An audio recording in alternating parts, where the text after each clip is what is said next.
Hello friends, मैं हूं Dipankar. Welcome to photography tips Hindi. दोस्तों, कैसे आप आपके बर्ड्स या एनिमल्स के फोटोग्राफ्स में इस तरह का लाइटिंग इफेक्ट्स डाल सकते हो, उसके ऊपर मैं एक वीडियो बनाया था और उसके बाद मैंने देखा आप में से बहुत सारे दोस्तों ने ये आपने अपना इमेजेस में ट्राई किया था और मुझे इंस्टाग्राम में भी टैग किया था और कुछ दोस्तों ने मुझे पर्सनली इंस्टाग्राम या फेसबुक में मैसेज भी किया था। तो जैसे मैं देखा आप लोगों में से बहुत सारे फ्रेंड्स का जो रिजल्ट था वो बहुत ही बढ़िया था और आप में से कुछ दोस्तों ने ठीक ठाक से इसको अप्लाई भी नहीं कर पाया। तो बेसिकली ये उस वीडियो का सेकेंड पार्ट है। मैंने जो सारे मिस्टेक्स आप लोगों के एडिटिंग में देखा और जिस जगह पे आप लोगों का प्रॉब्लम हो रहा है या किस किस टाइप का इमेजेस में आपको एक्चुअली ये अप्लाई करना चाहिए और जो भी इंपॉर्टेंट चीज़ मैं पिछले वीडियो में मिस कर गया था, मैं इस वीडियो में उन सारे चीज़ों को एक्सप्लेन करूंगा। और दोस्तों, ये इस एडिटिंग टेक्निक का फाइनल वीडियो है। उसके बाद मैं किसी और एडिटिंग स्टाइल के ऊपर वीडियो बनाऊंगा। तो यहाँ पे जो चीज़ आप लोगों को सबसे पहले बताना चाहता हूँ, ये जो एडिटिंग स्टाइल है वो क्लोजअप शॉट्स या क्लोजअप पोर्ट्रेट के लिए ज़्यादा सूटेबल है। तो सबसे पहले मैं आप लोगों को यही रिकमेंड करूंगा कि आप इस एडिटिंग स्टाइल को उस क्लोजअप शॉट या क्लोजअप पोर्ट्रेट के लिए ही यूज़ करें जिसमें बैकग्राउंड ऑलरेडी ब्लर्ड हो।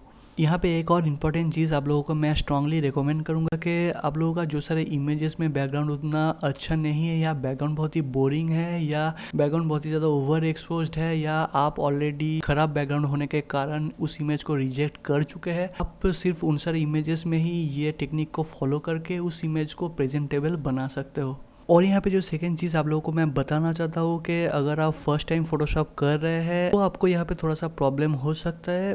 तो ये एक्चुअली करने के लिए आपको थोड़ा बहुत फोटोशॉप की नॉलेज पहले से होना चाहिए। तो वीडियो लास्ट तक देखने के बाद अगर आपको अच्छा लगता है तो प्लीज़ एक लाइक कर देना और अगर आप इस चैनल में नए हैं तो प्लीज़ सब्सक्राइब करके बेल आइकन प्रेस करना मत भूलना। अगर आप चाहे तो मुझे इंस्टाग्राम में फॉलो कर सकते हैं। मेरा इंस्टाग्राम लिंक आपको नीचे डिस्क्रिप्शन में मिल जाएगा। तो चलिए वीडियो को शुरू करते हैं। तो इस वीडियो में मैं यहाँ पे यूज़ कर रहा हूँ ये बहुत ही ब्यूटीफुल प्रिंटिंग करता हुआ कॉमन किंगफिशर का फोटोग्राफ्स को, जिसको बेसिकली मुझे सेंड किया है कृष्णा कुमारी ने। She is a brilliant wild life photographer. अगर आप उनका ब्यूटीफुल फोटोग्राफ्स देखना चाहते हैं तो आप उनको इंस्टाग्राम में फॉलो कर सकते हैं। लिंक आपको नीचे डिस्क्रिप्शन में मिल जाएगा। यहाँ पे इस इमेज के लिए निकॉन D500 और निकॉन 200-500 mm लेंस को यूज किया गया है। यहाँ पे जो सेटिंग्स था वो था ISO 250 f6.3 और यहाँ पे जो शटर स्पीड था वो था 1:1250 सेकेंड। तो यहाँ पे ये जो इमेज है वो बहुत ही ब्यूटीफुल है और अगर मैं इस इमेज को थोड़ा सा जूम करूँगा तो यहाँ पे जो शार्पनेस आपको देखने को मिल रहा है वो बहुत ही बढ़िया है और यहाँ पे बर्ड का जो पोस्चर है वो यहाँ पे बहुत ही ब्यूटीफुल है। पर यहाँ पे जो बैकग्राउंड है वो उतना इंटरेस्टिंग नहीं है। आई थिंक यहाँ पे बैकग्राउंड पे पानी था। तो आपका रॉ इमेज को एडोबी कैमरा के अंदर ओपन करने के बाद सबसे पहले यहाँ पे जो बेसिक एक्सपोजर करेक्शन है वो आपको पहले कर लेना है। और जैसे कि मैं इस इमेज पे देख पा रहा हूँ कि यहाँ पे जो इमेज है वो थोड़ा सा अंडर एक्सपोज्ड है, तो मैं यहाँ पे एक्सपोजर स्लाइडर को थोड़ा सा प्लस की तरफ करके इसका जो एक्सपोजर है मैं थोड़ा सा इसको ज़्यादा करूँगा। यहाँ पे आप देख पा रहे हैं कि एक्सपोजर स्लाइडर को ज़्यादा करने के बाद जो बैकग्राउंड का एक्सपोजर है वो स्लाइटली ज़्यादा हो चुका है कंपेयर टू सब्जेक्ट का एक्सपोजर। एक्चुअली ये मुझे इस स्टाइल के एडिटिंग में ही ज़रूरत है तो मैं इसको ऐसे ही रख रहा हूँ, ये चीज़ बाद में काम में आएगा। तो यहाँ पे प्राइमरीली मैं यहाँ पे इमेज को थोड़ा सा ओवर एक्सपोज्ड ही रख रहा हूँ और यहाँ पे इसके बाद मैं यहाँ पे शैडो को थोड़ा सा इंक्रीज करूँगा। इसके बाद यहाँ पे जो सारे बाकी एडजस्टमेंट स्लाइडर है वो मैं वीडियो के लास्ट में एडजस्ट करूँगा। तो यहाँ पे बेसिक एक्सपोजर करेक्शन के बाद अगर आप यहाँ पे डिटेल टैब पे आएंगे तो यहाँ पे आप देख पाएंगे कि जो यहाँ पे शार्पनिंग स्लाइडर्स है वो ऑलरेडी अप्लाई हो चुका है। तो बेसिकली जब आप आपका इमेज को एडोबी रॉ के अंदर ओपन करते हैं तो फोटोशॉप का एल्गोरिदम ऑटोमेटिकली उसमें थोड़ा सा शार्पनेस ऐड कर देता है। तो मैं यहाँ पे इन सारे स्लाइडर्स को 0 पे करूँगा क्योंकि यहाँ पे आपका इमेज में जो शार्पनेस रिलेटेड एडजस्टमेंट आपको करना चाहिए वो बाकी सारे एडजस्टमेंट या एडिटिंग के बाद सबसे लास्ट में आपको करना चाहिए। तो मैं यहाँ पे अभी शार्पनिंग स्लाइडर को 0 पे कर रहा हूँ और यहाँ पे इसके बाद मैं इस इमेज को फोटोशॉप के अंदर ओपन कर लूँगा। तो यहाँ पे इमेज को फोटोशॉप में ओपन करने के बाद मैं इमेज को क्रॉप कर लूँगा। तो यहाँ पे मैं 4:5 एस्पेक्ट रेशियो पे इमेज को क्रॉप कर लूँगा जो कि इंस्टाग्राम पोस्ट के लिए सूटेबल है। तो बेसिकली ये यहाँ पे मेन या ओरिजिनल लेयर है और सबसे पहले आपको Ctrl+J की को प्रेस करके इसका डुप्लीकेट लेयर क्रिएट कर लेना है। तो जैसे कि मैंने इसके प्रीवियस वीडियो में आपको बताया था कि इस स्टाइल के एडिटिंग के लिए साइड लाइट्स ज़्यादा सूटेबल है, क्योंकि अगर लाइट एक साइड से आ रहा है तो जिस साइड पे लाइट पड़ रहा है ऑब्वियसली उसका ऑपोजिट साइड में आपको कुछ शैडोज देखने को मिलेगा, और इसमें जो लाइट की इफेक्ट है वो आप बहुत ही ब्यूटीफुली प्रेजेंट कर सकते हैं इस तरह के एडिटिंग के माध्यम से। तो आप ऐसा कोई इमेज को चूज़ कीजिए जहाँ पे लाइट एक साइड से आ रहा है। तो इसके बाद यहाँ पे जो लाइट है उसको मैं कम्प्लीटली रिक्रिएट करूँगा। तो इसके लिए मैं इस जो लेयर है या जो ये इमेज है उसको मैं टोटली डार्क या ब्लैक कर लूँगा। तो इसको करने के लिए आप यहाँ पे कर्व्स पे जाके भी कर सकते हैं, या फिर आप यहाँ पे फिल्टर, उसके बाद कैमरा रॉ फिल्टर, और यहाँ पे एक्सपोजर स्लाइडर को कम्प्लीटली यहाँ पे माइनस की तरफ करके भी आप इस इमेज को डार्क कर सकते हैं। तो यहाँ पे इमेज को कम्प्लीटली डार्क करने के बाद मैं यहाँ पे ओके बटन पे प्रेस कर लूँगा, और यहाँ पे इसके बाद इस लेयर पे आपको एक लेयर मास्क को ऐड करना है। तो इसके लिए मैं सिंपली यहाँ पे ऐड लेयर मास्क ऑप्शन पे जाके इस लेयर पे एक लेयर मास्क को ऐड कर लूँगा। तो अब यहाँ पे आपको ब्रश टूल को यूज़ करना है, और यहाँ पे जो सेट फोरग्राउंड कलर है उसको आपको ब्लैक में रखना है, क्योंकि अगर आप यहाँ पे ब्लैक पे रखेंगे तो यहाँ पे जो मेन लेयर का एक्चुअल लाइट है या जो ये मेन लेयर है आप ब्रश करके इस लेयर के ऊपर अप्लाई कर पाएंगे। तो मैं यहाँ पे ब्रश को सिलेक्ट कर लिया हूँ, और मेक श्योर के आप यहाँ पे कोई सॉफ्ट राउंड ब्रश को ही चूज़ करें। तो बेसिकली यहाँ पे जो actual burning and dodging method है उसमें हम अलग अलग एक बर्निंग लेयर एक डॉजिंग लेयर को क्रिएट करके उसके बाद अलग अलग से वो अप्लाई करते हैं, पर इस मेथड में आप एक सिंगल लेयर को क्रिएट करके ही इस तरह का ब्यूटीफुल लाइटिंग इफेक्ट आप क्रिएट कर सकते हैं। तो अब मैं सबसे पहले यहाँ पे जो सब्जेक्ट का बैकग्राउंड है या बैकग्राउंड का जो लाइट है उसको मैं पहले रिक्रिएट करूँगा।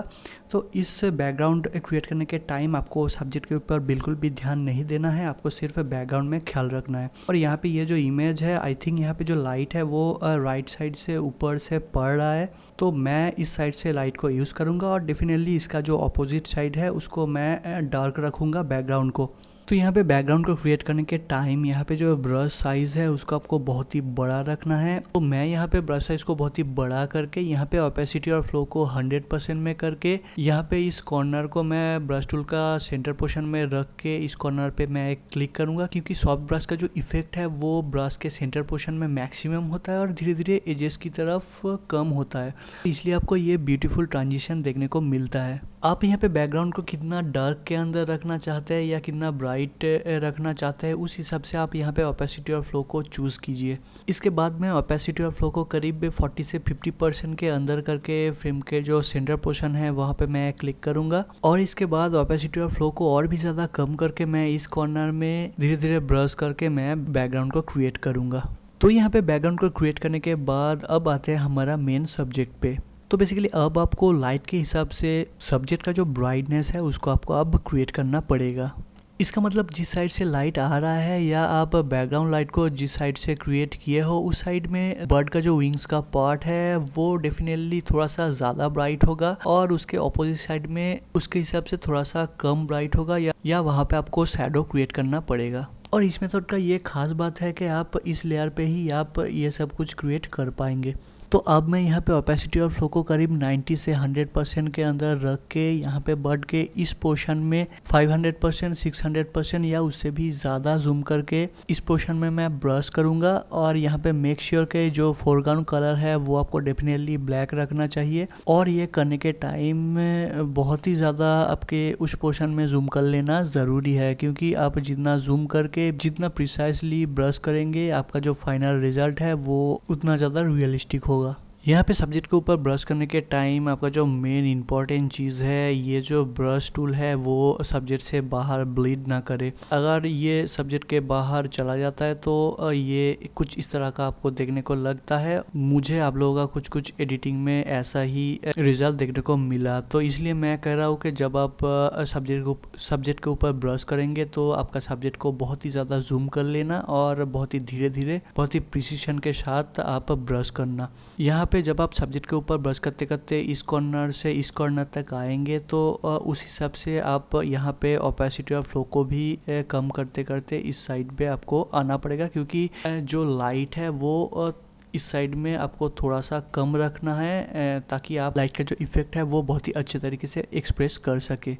या फिर इस पोर्शन में शेडो क्रिएट करने के लिए या यहाँ पे जो शेडो पार्ट है उसको और भी ज़्यादा इन्हेंस करने के लिए बस आप यहाँ पे जो फोरग्राउंड कलर है वहाँ पे वाइट सेट कीजिए और जो बैकग्राउंड कलर है वहाँ पे ब्लैक सेट कीजिए और यहाँ पे जो एक्चुअली डार्क लेयर आपने क्रिएट किए थे वो आपके ब्रश पे आ जाएगा। जब आप शेडो पार्ट में ब्रश करेंगे तो आप उस पोर्शन में शेडो को और भी ज़्यादा एनहेंस कर सकते हैं या आप आर्टिफिशियली शेडो को क्रिएट भी कर सकते हैं। तो बेसिकली ठीक इस तरह से फोरग्राउंड और बैकग्राउंड कलर में से स्विच करके यहाँ पे ओपेसिटी और फ्लो को कंट्रोल करके यहाँ पे मोस्ट इम्पॉर्टेंटली जो ब्रश साइज है उसको एरिया के हिसाब से छोटा या बड़ा करके आपको यहाँ पे लाइट और शैडो को कम्प्लीटली रिक्रिएट करना है और ये काम आपको बहुत ही जूम करके और बहुत ही प्रिसिशन के साथ करना है ताकि आपका रिजल्ट बहुत ही रियलिस्टिक और ब्यूटीफुल दिखे।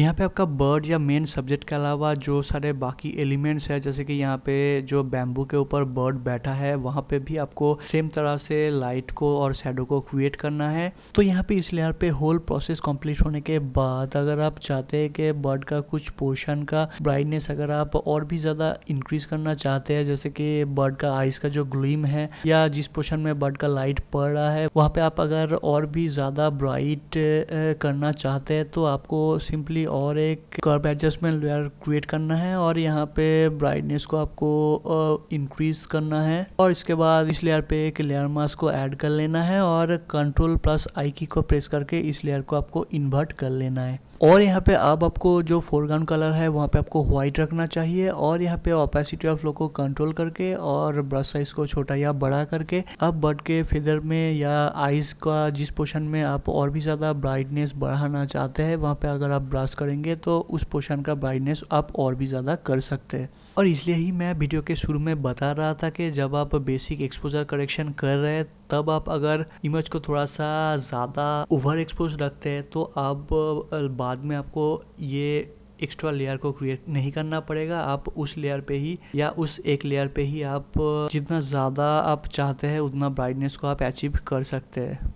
और इसके बाद ये प्रोसेस टोटली कंप्लीट होने के बाद अब आप कैमरा रॉ पे जाके जो क्लैरिटी या कॉन्ट्रास्ट रिलेटेड या कलर टोन रिलेटेड जो एडजस्टमेंट आप जनरली आपका फ़ोटो में करते हैं वो आप कर सकते हैं और फाइनली यहाँ पे जो शार्पनेस रिलेटेड एडजस्टमेंट है वो आप कर सकते हैं। दोस्तों ये बेसिकली इस तरह का रिजल्ट पाने के लिए सबसे सिंपलेस्ट मेथड है और मैं नहीं जानता कि इस तरह से और कोई करता है कि नहीं। और आई थिंक मेरा ये जो प्रोसेस है वो आपको अच्छा लगा। वीडियो आपको कैसा लगा उसका फीडबैक्स नीचे कमेंट पे ज़रूर देना। अगर आपका कोई भी सवाल है आप नीचे कमेंट में कर सकते हैं, मैं उसका रिप्लाई ज़रूर दूंगा। अगर आप चाहे तो मुझे फेसबुक या इंस्टाग्राम में भी फॉलो कर सकते हैं। मेरे इंस्टाग्राम लिंक आपको नीचे डिस्क्रिप्शन में मिल जाएगा। अगर आप इस चैनल में नए हैं तो प्लीज़ सब्सक्राइब करके बेल आइकन प्रेस करना मत भूलना।